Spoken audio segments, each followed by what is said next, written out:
What's up, Money Growth Academy? Today we're going to talk about why you're always quitting. Why do you always quit before you even get going? Well, to help tell that story, I'm going to talk about Think and Grow Rich by Napoleon Hill. If you guys haven't read this book, you need to read it. I'll put a link down below.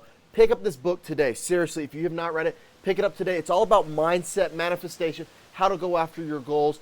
Wonderful book, one of the most recommended books by serial entrepreneurs. Some of the most successful men and women in the world have read this book and take lessons from it. So I'm going to share a story with you guys out of this is, why is it that we always quit before we even get started? And a lot of times, we just get into a project, I want to do this, I want to do eBay selling, or I want to do, Amazon FBA or drop shipping or an SMMA or whatever it might be, and then we quit. We quit before, we even get those results or even understand what's about to happen. Now, in the story that I'm about to share with you guys, Napoleon Hill talks about a man named, I'm going to call him Mr. Darby. His name is Mr. Darby. And he goes out west, okay, and he's looking for gold. And he gets into these hills, and he's picking through these hills. Boom, he hits a vein of gold. Now, once he's hit this vein of gold, he starts kind of following this vein. If you're familiar with gold, how it works is it's kind of clustered in these veins that runs through mountains or hills. And what he does is he starts to follow that. He follows it a little bit of ways in and realizes he's onto something, okay? So then what he does is he goes back out east, lets all his family and friends know, hey, I've hit a vein of gold. There's some money out there that we can go after. And he gets them to invest so that he can buy machinery and equipment and, pay for his living out there to begin digging out west. He takes all that money that his investors gave him, goes back out there, starts digging. Boom, they're coming out with some great results, He's pulling out, some carts of gold out of this mine that he's developing. It gets processed, smeltered, and, they're seeing some great profits from it. Well, what happens? Well, everything goes to crap. Everything just falls apart. Next thing you know, the vein's gone missing. The vein's dried up. There's no more gold in the mine. He starts to kind of freak out. He's like, I got all this money wrapped up into this. I thought this was going to be a big project. And he realizes, you know what? It's not here. After they dig quite a while, the vein's gone. It's just bad luck on this one. So to recoup some of his costs, what he decides to do is sell some of the equipment. While it's still kind of new, he decides to just sell it off to, a junk man out there in the West. Now, most junk men would have just taken that stuff and resold the equipment or broken that equipment down and sold it for scrap metal.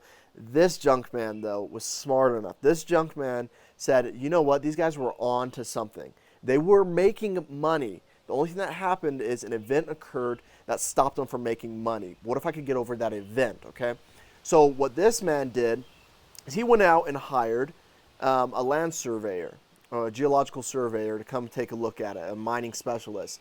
That individual comes and takes a look, and he's following the vein, and he goes, they were 3 feet away from it. Guys, 3 feet. This isn't a make-up story. This is a real story. He was only 3 feet. If Darby would have kept going 3 feet, he would have hit the vein again. Now, this expert was able to see that vein line and notice it's right here, right? You just need to keep digging, and it's right there. So that junk man goes on to pick up the vein, ends up pulling out millions upon millions upon millions of dollars in gold out of that mine. Now, Mr. Darby, once he hears the news, that hits you hard. That hits you hard when you realize you missed out on an opportunity, especially an opportunity that you were already on to.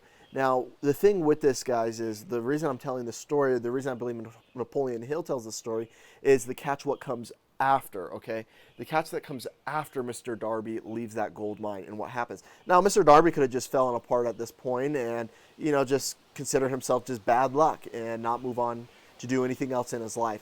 Instead, Mr. Darby becomes one of the few individuals in the U.S. that sold over $1 million annually in insurance, okay? So he went on to sell insurance. So Mr. Darby's got this awesome line that comes as a lesson of his experience, and he said, what made him become one of the most successful insurance salesmen in the entire U.S., selling over $1 million per year, going on to be massively successful. Most people would have thought that he would have just ended up being a failure after, losing that much of his investors' money. Well, he went on to pay every cent back and went on, like I said, to become one of the top salesmen, selling over $1 million annually in insurance. So what was the lesson that he took from stopping 3 feet from gold? Well, when asked how is it he sells so much insurance, what he told people was, he says, once before I stopped 3 feet from gold, but I will never take no from a man, right? So he just kept pushing on. He took that lesson of realizing, you know,